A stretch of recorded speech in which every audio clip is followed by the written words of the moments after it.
इतके सगळे दिग्गज आहेत, म्हणजे तू शाळेत असल्यापासून ह्यांना सगळ्यांना बघत आली असेल लहानपणापासून. आज त्यांच्याबरोबर नायिका म्हणून तू हा स्क्रीन शेअर करतेस.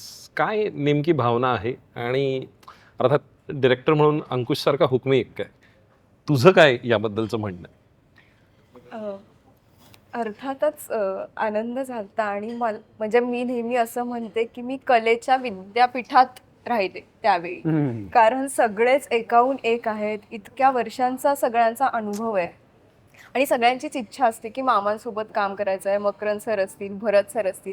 पण हे सगळे एका फिल्ममध्ये मला एकत्र मिळाले काम करायला आणि त्यांच्यासोबत मला स्क्रीन शेअर करता आलं. बऱ्याच गोष्टी शिकता आल्या. इव्हन त्यांना काम करताना समोर बघणं ही पण खूप मोठी गोष्ट आहे. तर मला हे सगळं करता आलं आणि या निमित्ताने मी यांच्याशी जोडले गेले तर माझ्यासाठी खूप आनंदाची गोष्ट आहे.